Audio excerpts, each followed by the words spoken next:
whispers in the deep dark night. Welcome to the AI Riff, where we cut through the noise and break down the top AI stories of the week with real talk and real relevance. No hype, no fluff, just a vendor-agnostic take on what's actually shaping your world today. Whether you're in tech, lending, or just trying to make sense of the headlines, we're here to separate the wheat from the chaff and the facts from the fiction. Now let's get this started with your hosts, Mario Diabenedetto, Rob Katz, and me, Kyle Myers. We hope you enjoy this episode of the AI Riff.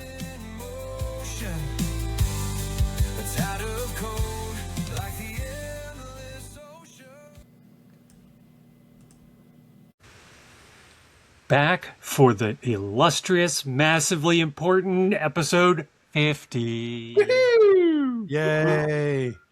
And It's a number with a 0 at the end. It's pretty cool. Yeah. And they said we would make it a full year, and we did. Actually, wait. No, the three of us are coming up on June. We'll have made it. Yeah. If you're the listener who's listened to all 49 episodes prior to this, Kyle will give you $1,000. Yeah. I thought I said pesos.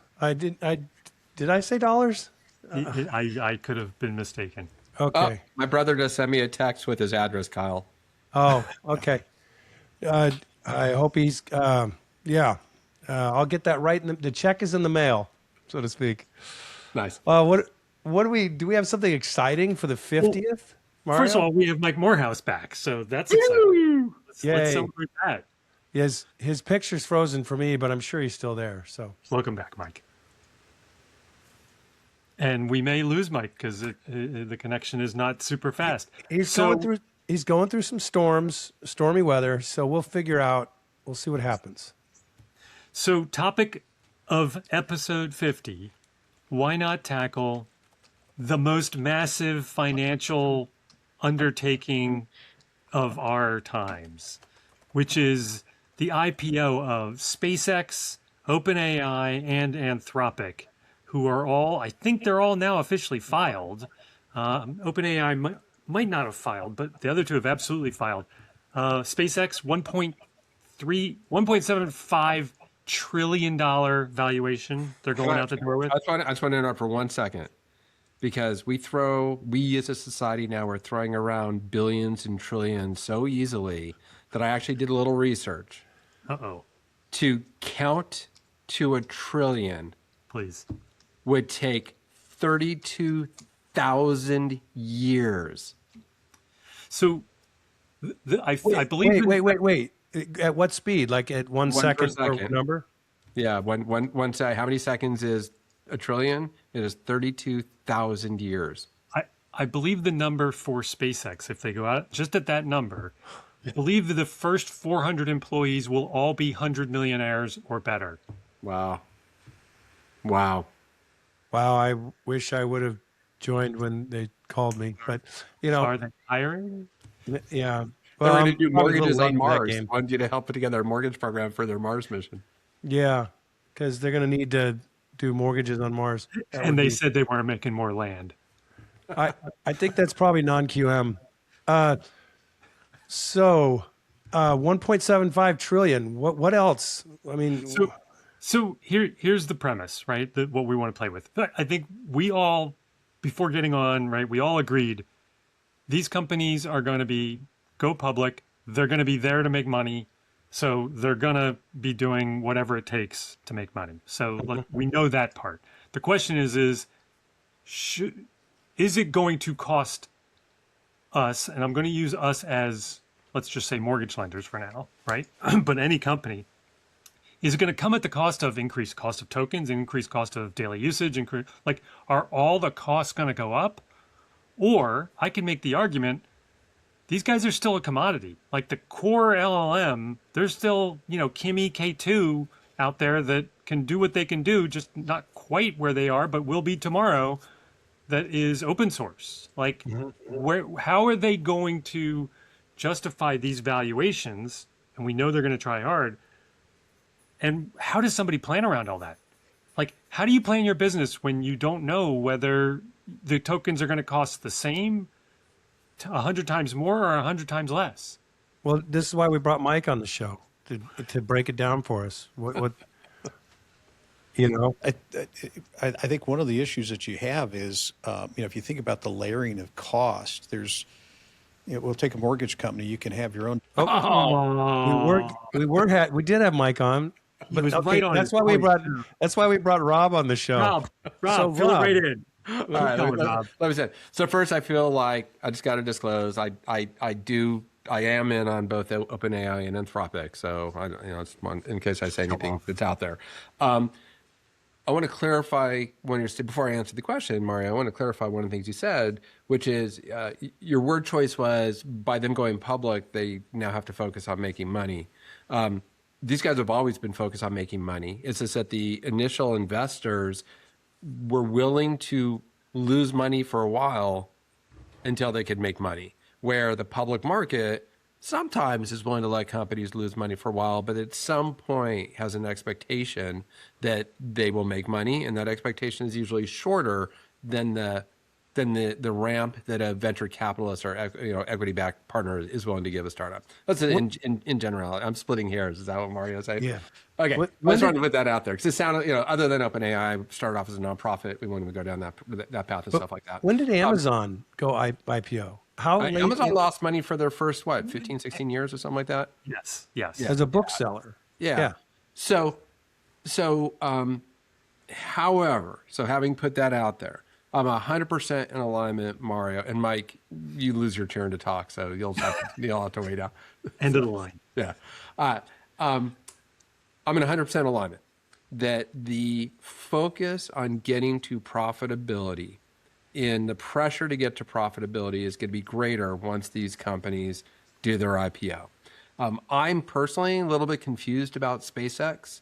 I thought they were a rocket company, but then they bought some AI company, and now they're getting into power generation. And so the name isn't aligning very well in my mind anymore with their core objective, which I think is leaning more and more towards AI and power and things like that. Part of what we don't get to see as the lay people out there that are using these products are what the company strategy is, and what other channels are they going to introduce that can generate revenue besides just charging more for tokens? And as an example, OpenAI had a couple of projects underway. They had Sora for making movies. They had a couple other things, and they shut those down recently. And some people didn't care, and some people were super disappointed, like Disney. But potentially that is in preparation of going public, the projects that we are losing money on, we're going to cut off to lose less money going forward so that they can focus on things where they can make money. From an OpenAI perspective, one of the things that they are doing is introducing ads. And ads is a revenue stream that made Google what Google is.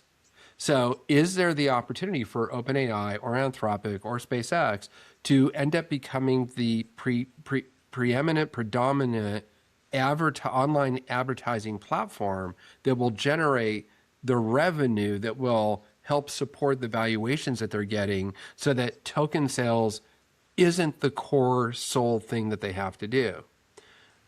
So there's a lot there that we don't know because we're not in the boardrooms and stuff like that. Having said that, there is no way that what I've been doing with ChatGPT and Cursor in my vibe coding phenomenal way that I'm working with 5 different agents where I'm orchestrating stuff back and forth, that I should be getting away with paying $60 a month across the two companies. There's just no way. I must be costing them a fortune. And they're going to have to find the people like me and start charging more so that they're not losing money on their subscribers. So, if they came and said, hey, instead of $60, it's going to be $80. Yeah. If they came and said, instead of $60, it's going to be $600. I may rethink my whole strategy. If they came and said, yeah, you're really costing us $2,000 a month, that's going to materially change how I do business, right? So that your main point, Mario, that scares me as an entrepreneur with a couple of startups and stuff going on is I can't predict what my future operating costs will be for my product. So how am I going to price to my customers? And do I let them know up front, hey, your subscription today is $20 a month, but in a year it may jump to $400 a month to cover my expenses? I mean, It's impossible, right? But we Yeah. do have a model we can predict. We have the model of having developers on staff, and that has a price, that has an administrative costs that we could do. Rob, you could have developers on staff, and they would cost you X thousands of dollars per month. And so if they're only charging you $2,000 a month, yeah, that seems like a steep hill to climb for what you're doing. But you bump it up against the alternative of having a staff, it's still way cheaper. It is, but as a solopreneur, but really there's two of us, Mike and I are partnered together on this thing, right? We got into it with the excitement that we could go build an enterprise application for $60 a month, Right. and not the cost of hiring a team of engineers to go. The barrier to entry was just your idea. Yeah, right? yeah, that's right. So, and you're only pointing out the simplest of models, which is you pay for a user license, right, to be able to use this, and you pay whatever you pay per month. I don't know if you guys have picked up on the token maxing and how token maxing has now fallen out of favor.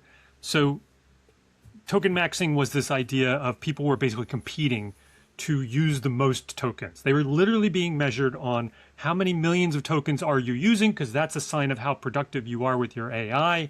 And so they were out there doing this stuff. Now, this is not completely related, but it's related, that there are companies who are now showing that they weren't in a per user model like you. They were in like an Azure model where they were paying per token. Yeah. And so some fractional amount. And all of a sudden they started getting bills for hundreds of thousands of dollars. And they started looking around and saying, whoa, we actually haven't gotten hundreds of thousands of dollars of value here, right? So in that model, this whole token maxing thing has kind of gone to the wayside, Yeah. because people are realizing, like, you have to be bounded like at least you are today.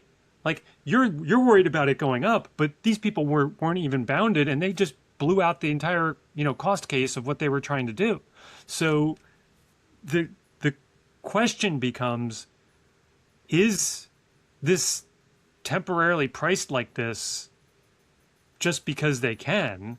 And are these other models going to supplant it? And I'll just say, from the ads perspective, I get ads for a consumer. I don't get ads for an enterprise. Yeah. Enterprise AI, like, what the borrower comes to your website and gets on your chat and they get an ad? Yeah. Like, That would not be good. That doesn't work. Especially if it's for the competitor.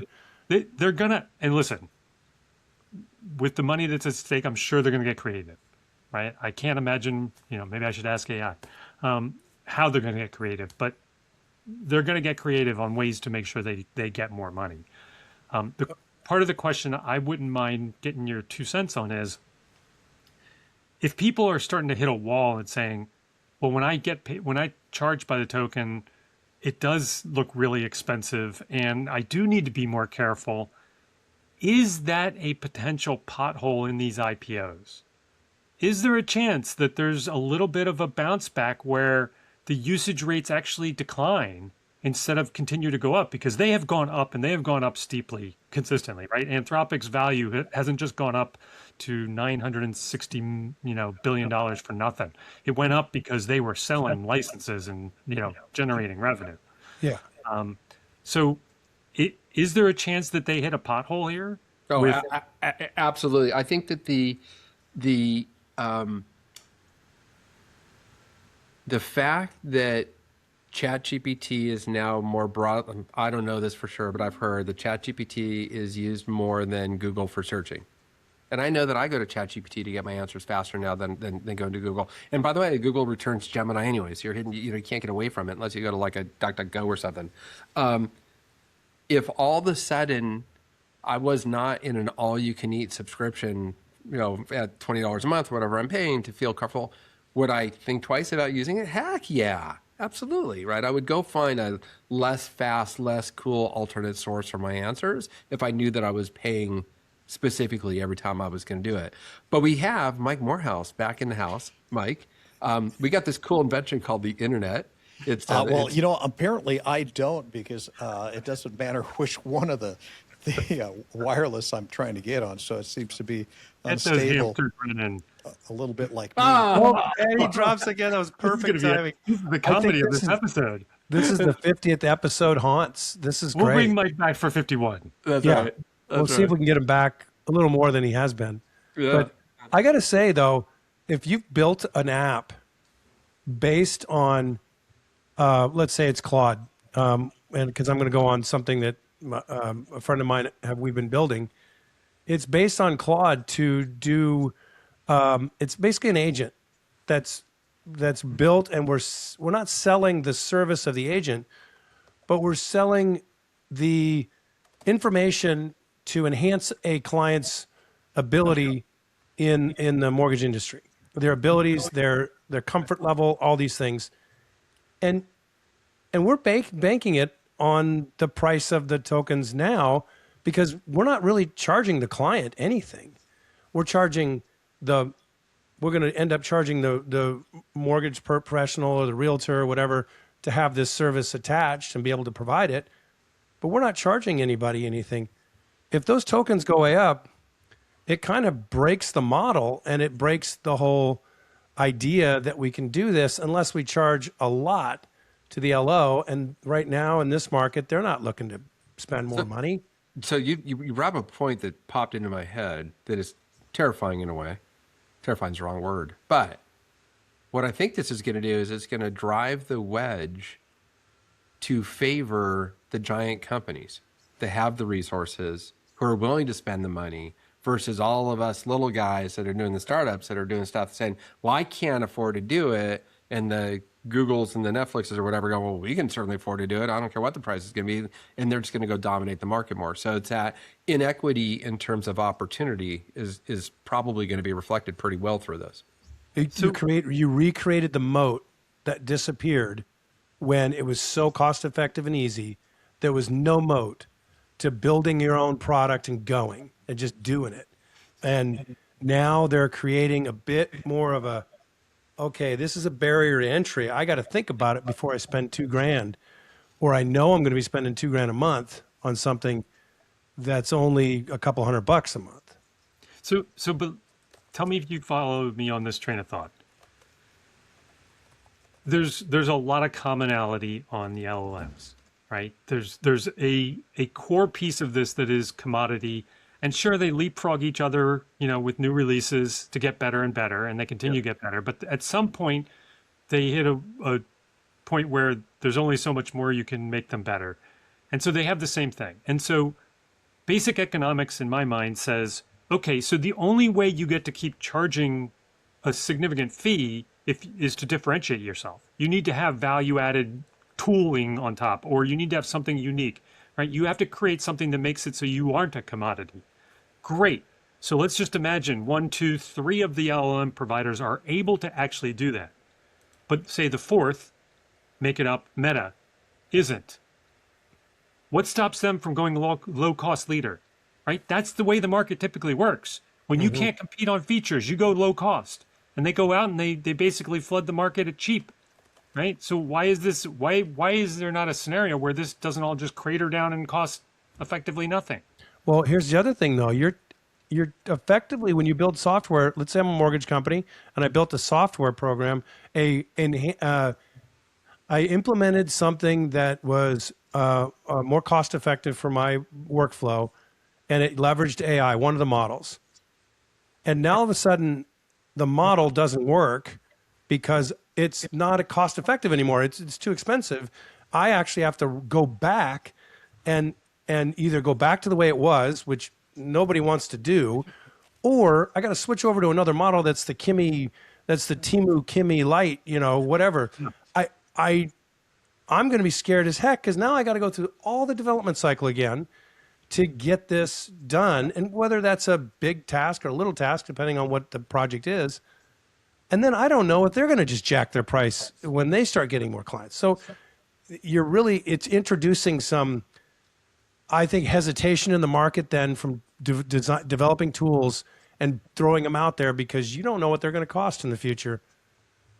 Yeah, and I think it's potentially a shift to the away from these big guys to the look, the foundational model that I can open source, put on a server in my office or in my own rack with limited, the drive and the need for all the power consumption is more in training than it is, than in querying it with questions. So if you don't need the latest, greatest, most expensive foundation model for your product, Kyle, to whatever the thing that you're offering is, if the foundational open source model is good enough, then maybe that's what's going to hurt these companies is a drive away from the enterprise contracts to use them, because enterprises are going to set up their own in-house systems. And they're doing that anyways because they want the private firewalled off and all the other stuff that's going to take place, right? So, it could be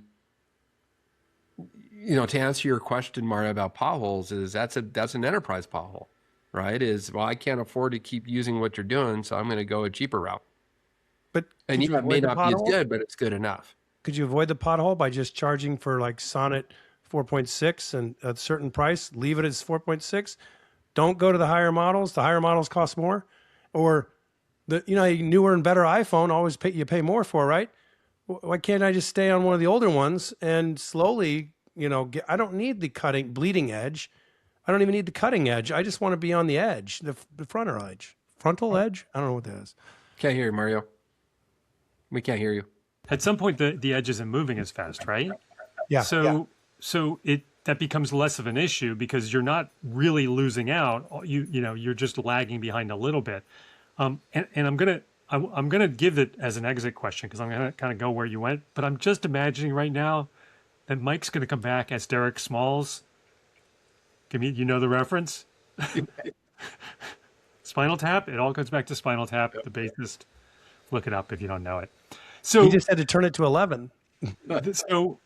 So if your LLM of choice, you're running a mortgage institution and you're jamming on AI, you're building stuff with it, you have agents running and everything else, and your LLM of choice comes out with a T-Mobile offer.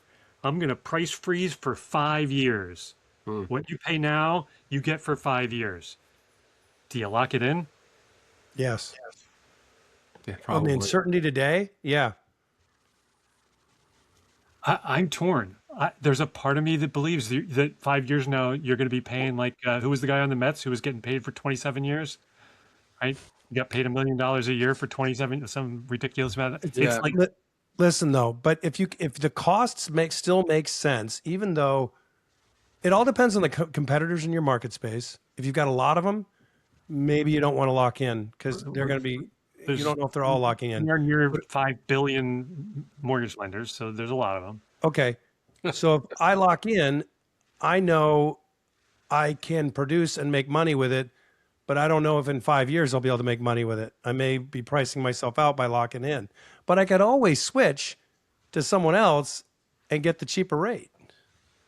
Well, I think Mario's scenario was you're committing to a 5-year contract, right? Yeah. At that price. Oh. Yeah, and I think contracts. I think what comes to my mind is if you had posed that question to me right about any other topic, I could sit back and make a 5-year. I can squint and kind of pretend what 5 years is going to look like, right? Right. I have no idea what 5 years is going to look like in this industry now. Think about what we were talking about 6 months ago with the same thing. Oh, it's 100 times less, than it was 3 months ago. And it's like the price just kept going down. And we were like, this is crazy. We have no idea. Like a million tokens today could be 1 trillion tokens tomorrow. And it could just be that's okay. Like, to your point, Rob, if a lot of the cost is to train the model, which basically is to get it to market, and there is a diminishing return at some point, well, then maybe it isn't as expensive to deliver all of this as it currently appears. I know our dog's feet are getting tired from this 23-minute walk. I think we should have a future episode on data centers. What are they? Why are they so massive? Why are there so many of them? Why are states blocking them from happening? Do we really need that many data centers to power what we're doing with AI? We can even leave the topic off of putting them on the moon or put them in satellites, but just to like, data centers are freaking everybody out. And why is Claude buying theirs from X, from Grok? Yeah. Like what? Because they shut theirs down because their AI stinks. That's easy. Yeah. Good topic. Cool, Though. This is a good discussion. It's hey, look, as a shareholder, I just want to make my money back, and as a user, I hope the price stays cheap. Yeah, yeah. And it's a difficult market to commit. Like I would say, I don't think you want to marry your AI right now. I think you want to date it. That's a good one. Too late. Yeah, that's true. I don't know though. But do you give your AI a promise ring? I mean, do you just say I will stay with you, but you gotta be nice to me? I did behind my chat GPT's back. I did fool around with Claude and Gemini, and I returned back to the one that I know and love. So no, well, No. you're at least you're honest, and Oh, I never told her. Yeah. You did now. That's right. She is listening. Well, that's great. Well, on that note, I wish Mike could have stayed with us, but maybe we'll pick him up on 51. I'm Kyle Myers. I'm Rob Katz. And I'm still Mario De Benedetto. And this has been the AI Riff. Wires hum like whispers in the deep dark night. Shadows dancing strange under neon light. Digits spinning fast like a gambler's hand. The clock chimes change, it's the new command. Oh, the future calls with a voice so clear. A melody of progress in every ear. No turning back, the wheels in motion. A tide of cold like the endless ocean. Binary prophets riding fading streams.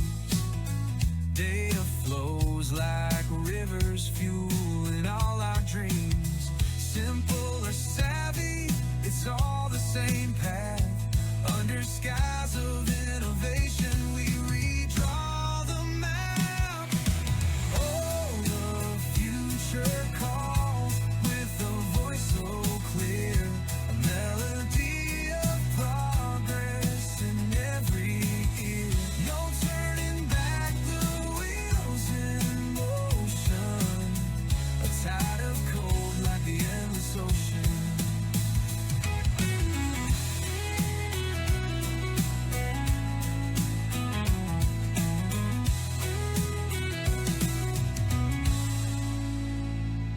Set the rhythm to the beat of change we sing.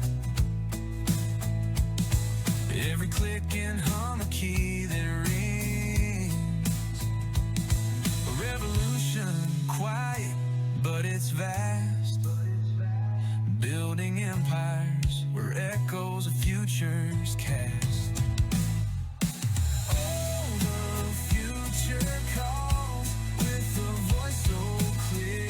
A melody of progress in every ear. No turning back, the wheels in motion. A tide of cold like the endless ocean.